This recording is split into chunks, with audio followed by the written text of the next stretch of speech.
It's Thursday, July 20. In the headlines, the Transport Minister says reckless PPP drivers should not be allowed to switch owners easily. In business news, gas prices are up. Regionally, Barbados' tourism numbers continue to break barriers. Internationally, artificial intelligence under scrutiny at Aspen Security Forum. And in sports, Reggae Girls ready for 2023 FIFA Women's World Cup.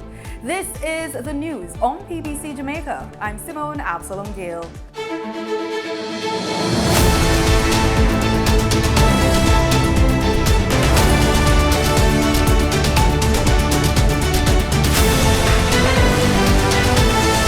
Drivers of public passenger vehicles, or PPV, who commit serious infractions that leave owners in trouble should not be allowed to easily get another PPV vehicle to operate. That's the word from Minister of Science, Energy, Technology and Transport, Daryl Vaz. Minister Vaz was responding to queries from transport operators during a retreat hosted by the Transport Authority at the Moon Palace Hotel in Ocho St. Anne recently. He said, quote, "The driver cannot cause the problem and then leave the owner with the problem and migrate because he should not be allowed to migrate." End quote. Noting the challenges with the new Road Traffic Act, Minister Vaz says while they won't be fixed overnight, they are being addressed. The government continues to work on the infrastructure development in the Health Ministry. Minister of Health and Wellness, Dr. Christopher Tofton, says the focus is to build new buildings such as health centers and expand on existing facilities. We are making good progress as it relates to Spanish Town. This week we had a delegation from the IDB. We had a number of conversations. They toured the facility yesterday, looking at the new temporary structures that have been constructed to relocate some of the existing operation at Spanish Town, including the pharmacy. If you go there, you see a new building, which is making way for clearing up the site where the Greenfield building will be built, 6 stories. Dr. Tofton says his team should be meeting with representatives from the International Development Bank, the IDB, to sign off on the planned expenditure for the project. He notes that funding is a joint venture between the IDB, the EU, and Jamaica's government. Which is between the building and the infrastructure, you're looking at about $50–60 million US. Work is also being done to build out supporting facilities throughout St. Catherine. We anticipate in another month or so going to market for the construction of 3 major facilities in St. Catherine to support the new Spanish Town Hospital, a new comprehensive health facility in Old Harbor. As you know, a lot of population out there with all the construction taking place, housing construction, a new facility in Portmore, and a significant overhauling of the St. Jago Health Center.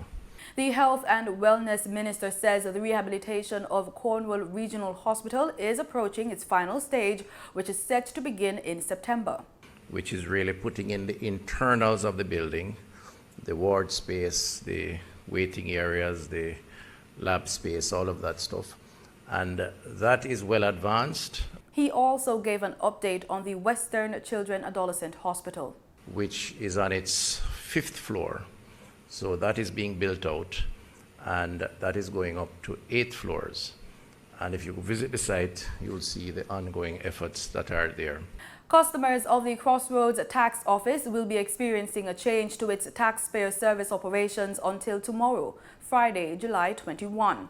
A statement from the Tax Administration of Jamaica, TAJ, says the temporary changes to the service offerings have become necessary as the authority addresses the issue of a malfunctioning air conditioning system at the location.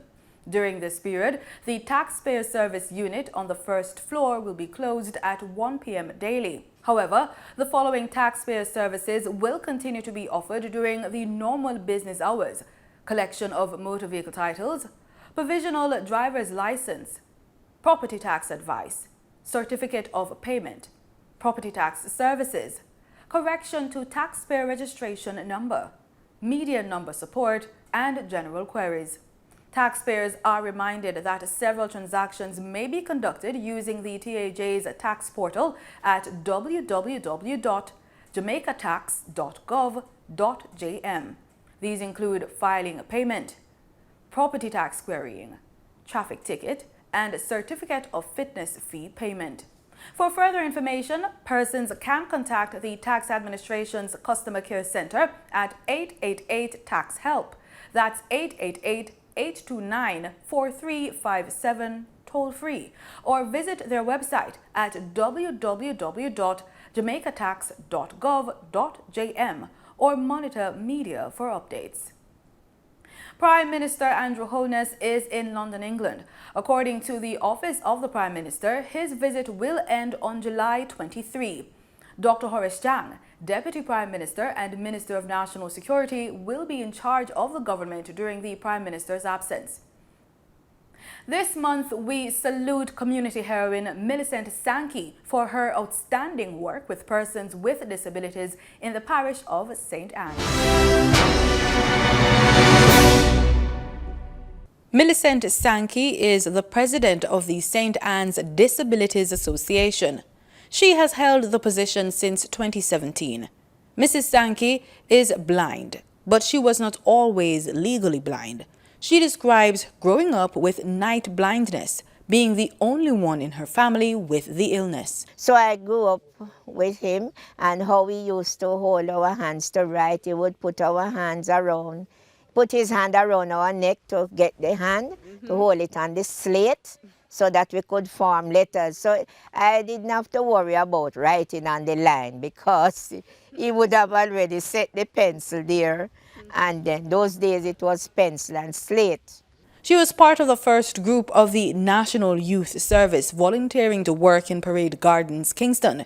She moved on to train in the home and economics area, where her interest in the significance of the family deepened, and she eventually started working with what was then the Bureau of Women Affairs, then the Combined Disabilities Association. And all that happened down in 2002, because I realized now the site was really going.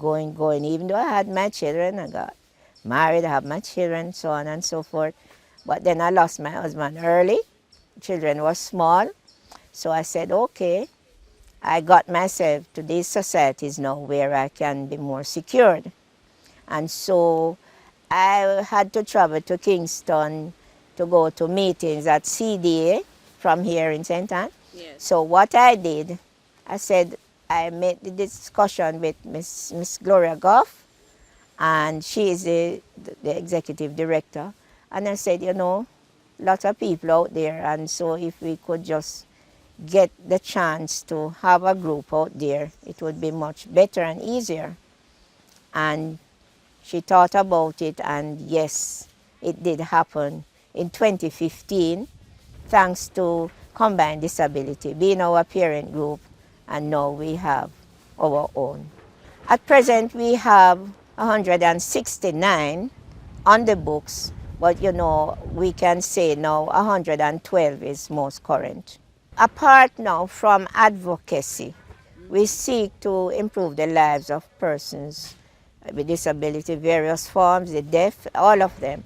So what we do, we try to seek support from agencies like the Food for the Poor. So we know that education is first and foremost, you know, the literacy level is key. So what we had applied for them to build a resource center here on the property for us.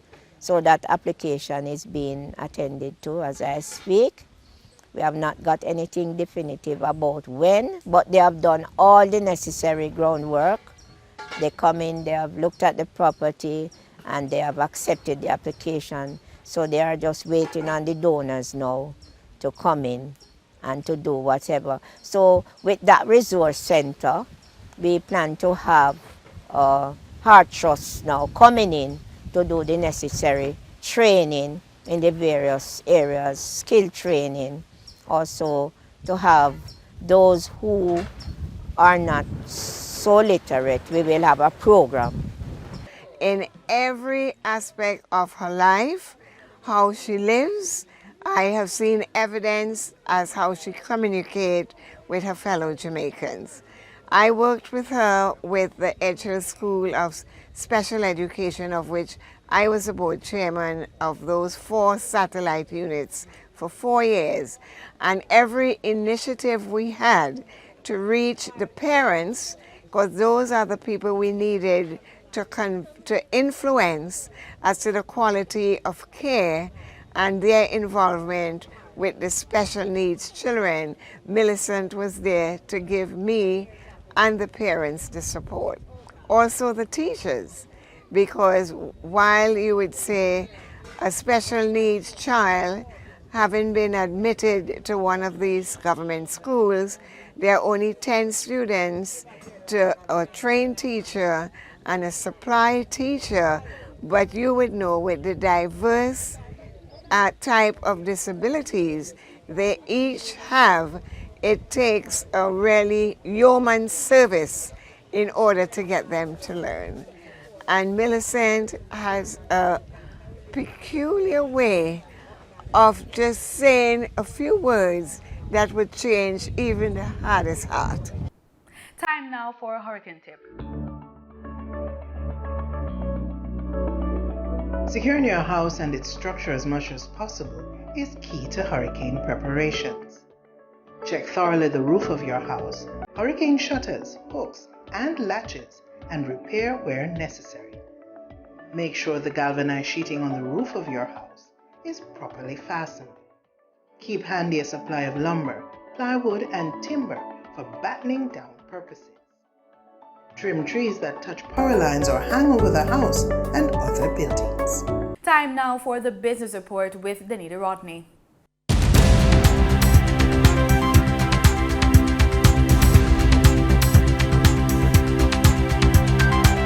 State-owned oil refinery Petrojam has announced increases in the prices of all its products effective Thursday, July 20. Petrojam says E1087 moved up by $2.58, will sell for $170.95 per liter, and a liter of E1090 up by $3.06 will sell for $175.46. Automotive diesel oil increased by $2.18 per liter, will sell for $163.47. Ultra-low sulfur diesel will sell for $171.58 per liter, following an increase of $2.29. The price of kerosene up by 25 cents will sell for $173.48. In the meantime, up by $3.06 per liter, propane cooking gas will sell for $60.68, while butane will sell for $68.21 per liter. Remember, retailers will add their markups to the announced prices. Former CEO and Deputy CEO of the NCB Financial Group, Patrick Hilton and Dennis Cohen, have spoken out. In a joint statement, Mr. Hilton and Mr. Cohen insisted they had done nothing wrong and had only accepted payments as approved by the board. This action came in response to speculation about the circumstances under which the men were asked to proceed on leave. Some have linked the move to concerns surrounding the men's compensation. Now for your market updates. In foreign exchange trading for Wednesday, July 19, the US dollar sold for an average of $155.35. The Canadian dollar ended trading at $117.87. The pound sterling traded for $201.94, and the euro sold for $174.21. In JSE trading, the JSE index declined by 676 points. The junior market index advanced by 27 points. The combined market index declined by 380 points, and the All Jamaican Composite Index declined by 708 points. Overall market activity resulted from trading in 109 stocks, of which 44 advanced, 44 declined, and 17 traded firm.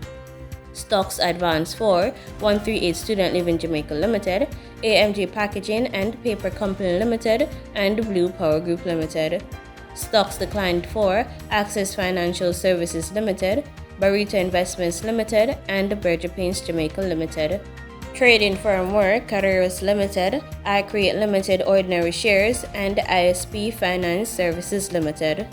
The overall volume leaders were Dollar Financial Services Limited and Trans Jamaican Highway Limited with over 3 million units, and Wigton Wind Farm Limited Ordinary Shares with over 2 million units.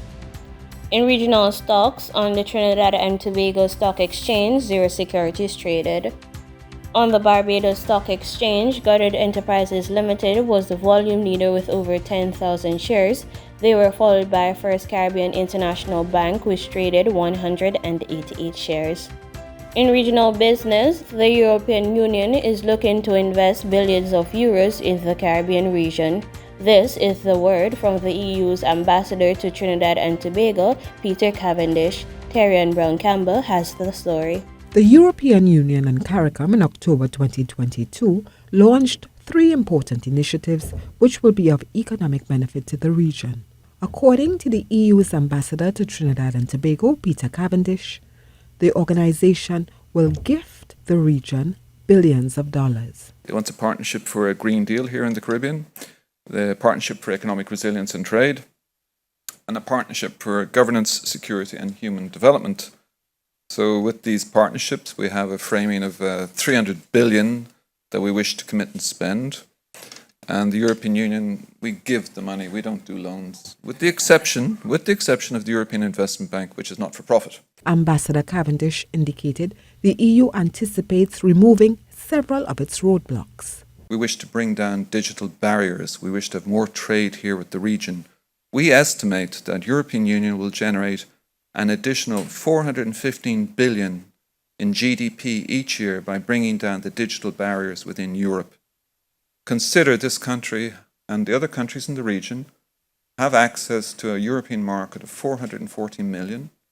This country, any Trini with a valid passport, can get on a plane and go to Europe and do business. The EU's ambassador made his comments as he addressed an audience at the Caribbean FinTech's Sprint for Financial Inclusion on Wednesday. Terry Brown Campbell, TTT News. In international business, streaming video pioneer Netflix disappointed Wall Street with second quarter revenue that fell short of analyst estimates, sending shares tumbling nearly 9% in after-hours trading. Netflix's subscription base went up by nearly 6 million users by end of June in its first quarterly check-in after its crackdown on password sharing. In its April to June results released Wednesday, subscriber growth outpaced the 1.9 million growth in users that Wall Street expected. Netflix has been finding ways to make money as it faces signs of market saturation in the US. It clamped down on password sharing in more than 100 countries in May, and it launched a cheaper plan with commercials last November. Earnings topped predictions. Revenue data, though, disappointed Wall Street on Wednesday. Average revenue per member fell 3% from a year earlier, partly due to new sign-ups coming from countries where it costs less for a Netflix subscription. The video streaming giant posted a quarterly revenue of $8.2 billion, about 1.2% less than what analysts expect. With productions shut down due to the ongoing labor strikes in Hollywood, Netflix said it will spend less on content. In market data for oil prices crept higher as a lower than expected drop in U.S. crude inventories and a weaker demand outlook kept investors cautious. Brent futures climbed 6 cents to $79.52 a barrel, while West Texas Intermediate crude gained 21 cents to $75.56 a barrel. And that was the business report on PBCJ. I'm Danita Rodney.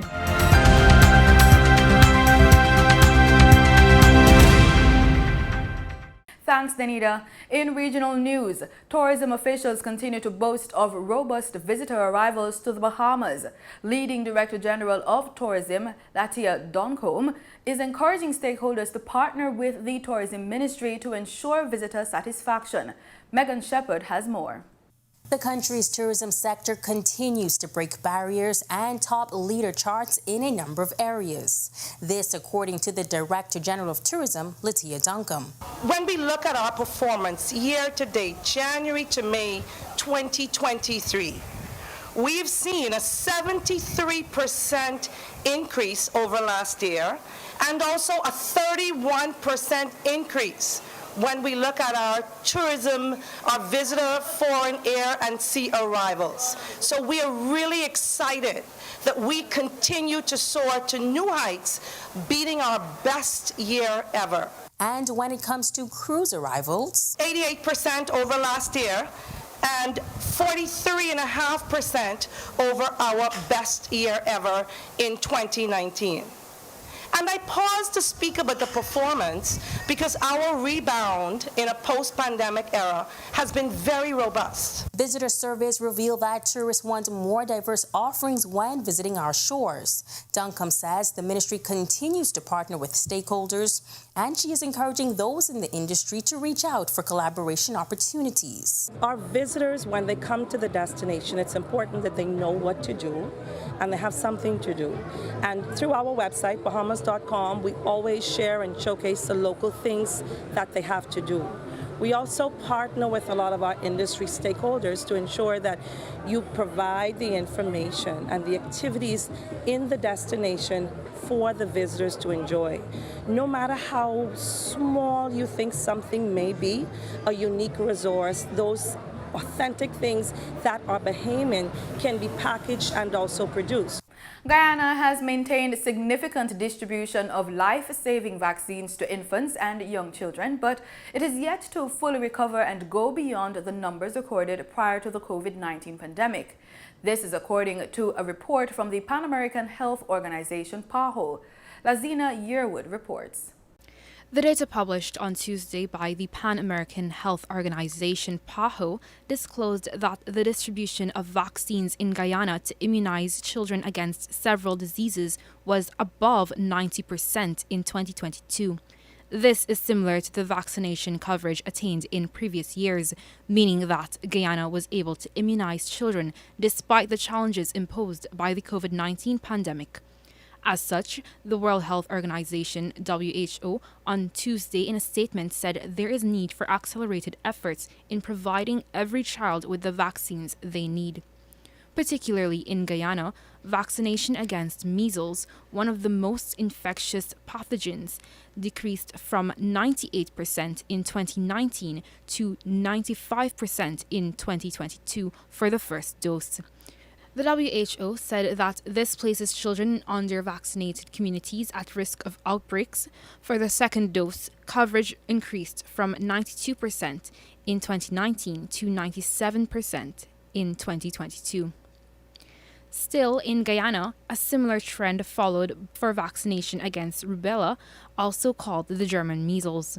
The first dose of the rubella vaccine coverage dropped from 98% in 2019 to 95% in 2022.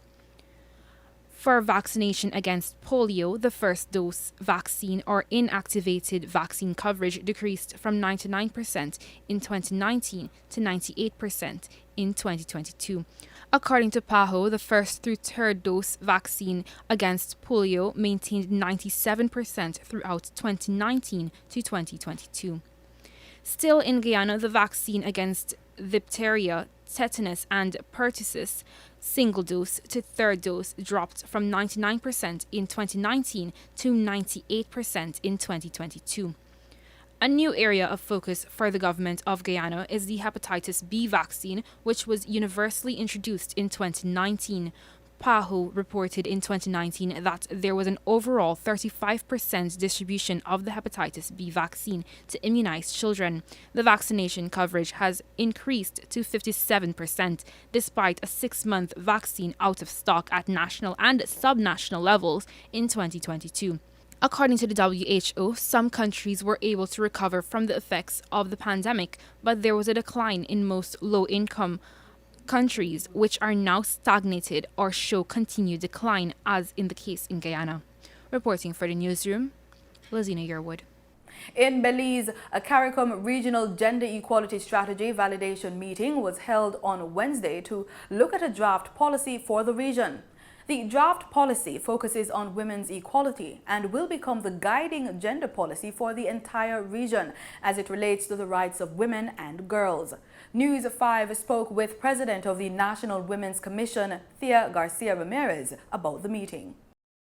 Aims towards women's equality in the region. Caricom, we're a member state, and so we have the draft policy which we'll be working on, and once it's circulated to all the member states, then we will have a definitive overarching gender policy for the entire region, and that fits well with our own program and the human rights agenda of the ministry. Entire country of Belize can get behind a policy that speaks to equality, that speaks to women are equal and what we need to do in order for us to achieve that equality. If it means that we have to have special considerations for education, for employment, if it means that as a policy we have no tolerance for discrimination. As a policy, we have no tolerance for violence in the home, where it all starts. Because if we have violence on the streets, it's merely a reflection of what happens at home. And so I think that the entire country can get behind the idea that there should be no tolerance for this. We cannot leave anyone behind. We cannot leave any girl, any woman behind when it comes to educational opportunities, to job opportunities. In international news, we look to the United States. Government officials and technology experts have gathered in Colorado to discuss a range of threats facing the world. Artificial intelligence is one of their biggest concerns. Al Jazeera's Rob Reynolds reports. In the scenic beauty of a remote Rocky Mountain town, military, political, business, and tech leaders gathered for the Aspen Security Forum, where the safety of artificial intelligence is a major issue. I think we have to stay anchored on this question of safe and effective, and I think we should be clear that we actually don't have tools and methods today to know when an AI model is safe and effective. So that by definition, is the work then to not be done. Safe and effective. We simply don't know. Technology experts warn that AI tools already available can be enormously destructive. Right now, for example, any individual who spends enough time with these tools, or even without knowing computer science, can use these tools to generate fakes of Warren Buffett saying something that he never said, causing a crash in the market, or having President Biden say something that he never said, causing international turmoil. AI is changing the face of war. When I talk to the U.S. Defense Department, for example, they're quite worried. They're worried about lethal autonomous weapons. Also vulnerable to malicious actors using AI, critical infrastructure like the electrical grid. An intelligent adversary can use these tools to really hone in on the particularly weak link that could then cause a cascade failure or what we call a black swan event. And for some kinds of malicious AI, it may already be too late. The techniques used to generate deepfake audio, video, etc., they're out there, the cat's out of the bag. The message seems to be getting through.